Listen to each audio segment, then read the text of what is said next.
Dear Patriots, before the news starts, please subscribe to our patriotic channel by clicking the subscribe button. Give us a thumbs up to this video. Don't forget to leave your opinion below in the comments section. Share the news on Facebook and Twitter so you friends see it. Thank you. Trump just held meeting with Pelosi and Schumer and suddenly did unthinkable with them. President Trump just went around the Republicans to strike a deal with Chuck Schumer and Nancy Pelosi. The president agreed to move the debt limit to December. Trump met with congressional leaders on Wednesday at the White House. President Trump shocked the nation with the announcement and has really turned the Republican establishment on its head. They have not been able to pass legislation that can help working Americans. According to Politico, President Donald Trump agreed with Democrats to raise the debt limit and to fund the government for 3 months. Trump also agreed with Democrats that Republicans should pass a Hurricane Harvey relief package along with a 3-month debt increase. Share this if you are proud of Trump for working hard despite the failure of the Republicans to get anything done. Thank God that we have a president that cares about the people and not Hillary Clinton right now.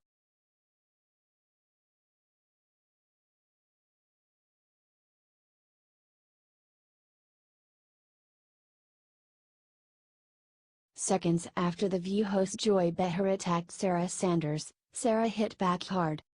If you've ever viewed The View, you know that Joy Behar vehemently hates our president. She leaves no doubt about her feelings, each day insulting him and his supporters as much as she can. She says he's nuts, needs to be taken out of office, needs to be impeached. Just on and on she goes. Well, on Wednesday, Sarah Sanders went on that show and Behar told her, "I feel sorry for you that you have to go out and defend those lies every day." She was talking about a PolitiFact report that Behar actually got wrong. Behar claimed that Trump lies 95% of the time.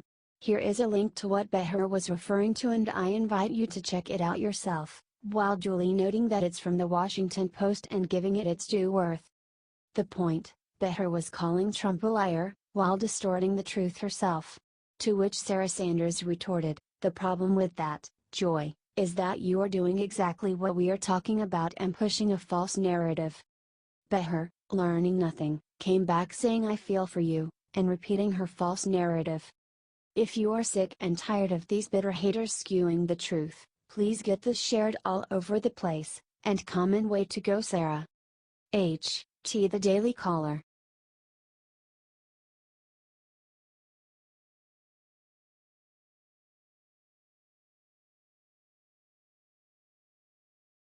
Karma alert. Moments after announcing book tour, Hillary got slammed with the worst possible news. Hillary Clinton has done everything she possibly can to stay relevant, but it looks like even some of her closest allies clearly want the opposite. With Hillary's upcoming book tour looming over the heads of Dems nationwide, the general consensus remains that more publicity for Clinton is simply bad for the Democratic Party.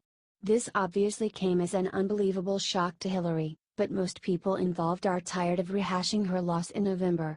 Clinton has proven that she may never let it go, and this is a sore topic for Dems who are looking to gain seats nationally in 2018 and 2020.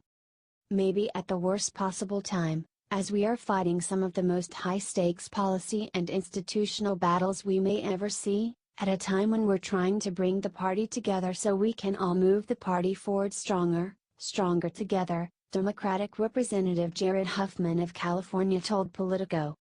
She's got every right to tell her story. Who am I to say she shouldn't, or how she should tell it? But it is difficult for some of us, even myself who've supported her, to play out all these media cycles about the blame game, and the excuses, he concluded. Unsurprisingly, other Democrats quickly joined in. There is a collective groan whenever there's another news cycle about this, said one source close to Clinton. I think she should just zip it, but she's not going to. According to Politico, one former Clinton campaign staffer was asked to comment on the never-ending media frenzy involving the former candidate. The final torture. It's hard to argue that more biased media coverage of Hillary's complaints and excuses will indeed be torture. She hasn't changed her tune in nearly a year, and her new book will undoubtedly follow suit. The good news is her party support will be less than ever, and hopefully that leads to a decrease in media coverage. It is simply time to move on. If your supporters are telling you to stop, it is definitely time. Let President Trump do what he was elected to do and maybe find a way to contribute? Sounds like a much better plan than dragging our administration through the mud in a time of national readiness. What would you do if you were Hillary? Let us know and share this before the media buries it. Sources: dailycaller.com.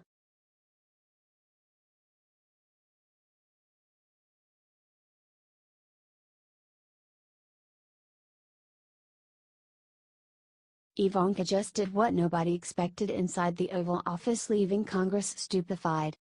President Trump had a very important meeting with some members of Congress, in the Oval Office on Wednesday. We all know, Trump is very close with his family, especially his children. And most especially, his daughter, Ivanka. So it should not have come as a surprise to anyone, when she entered the Oval Office on Wednesday, during the meeting between her father and those congressional leaders. They were meeting to discuss a plan to increase the debt ceiling, prevent a government shutdown, and pass a spending package offering aid to victims of Tropical Storm Harvey. This is very important stuff, for sure. Ivanka came in near the end of the meeting and, reportedly, some members of Congress became quite annoyed. This is, according to some reporters who learned the information from an aide who allegedly had knowledge of the meeting. Sounds like a reputable source of information, right? Hearsay upon hearsay, they call that in the legal world. And all anonymous to boot. Here's what one person tweeted about the incident. If these congressional leaders were, in fact, actually annoyed, they can just get over it. Ivanka, in addition to being Trump's daughter, is on his staff and a very intelligent, capable, articulate woman. It's clear Trump values her and her opinions greatly. If he wants her in his office, then she belongs there. If you agree, please comment "We love you Ivanka" and share so much she sees it. H.T. The Hill.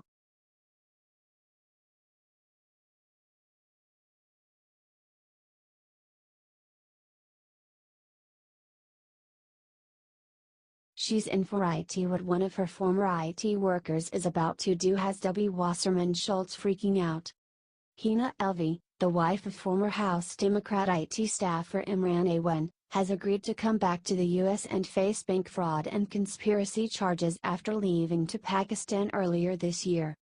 Awan was arrested in July as he attempted to board an airplane to Pakistan to join his wife and children. Last month, the husband and wife were indicted on 4 charges by a grand jury in the U.S. District Court for the District of Columbia. These charges mostly stem from allegations of bank fraud. The couple allegedly gave false information to obtain a large line of credit from a bank, which they sent to Pakistan.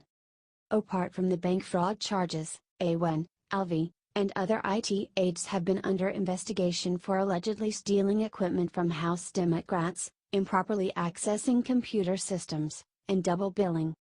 Most of the House Democrats fired Awan when the investigation came to light in February, except for Debbie Wasserman Schultz, who kept him on the payroll until his July arrest. Alvi may return to the U.S. as early as October 6, the same day Awan is set to appear in court for a status hearing. Court documents outline the parameters of her return. Counsel represented that defendant Alvi will turn in her passports when she returns to the United States, and that she will not seek to book any international travel following her appearance in the United States. Awan, for his part, has pled not guilty to the charges against him. Well folks, the mystery here is definitely heating up. I'm surprised Alvi is coming back from Pakistan, but it's great news and we might finally start to get some answers over the Democrats and especially Debbie Wasserman Schultz's sketchy dealings. Stay tuned and share this out. HT Fox News.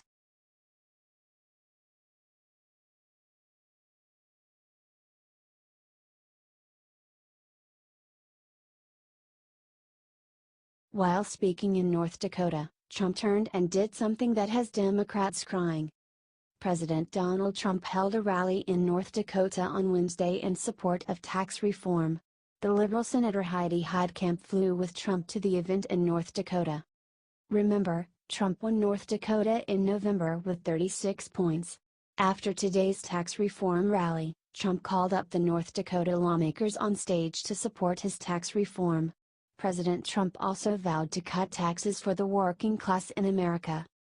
Share this if you are proud of our president. He is working his butt off and is working to make this country better again. The Republicans aren't doing anything and the Democrats are obstructing everything. Do you want Trump to lower taxes? Sound off below. We need to reduce the tax burden on our American workers. It's time and Trump is going to lead the way.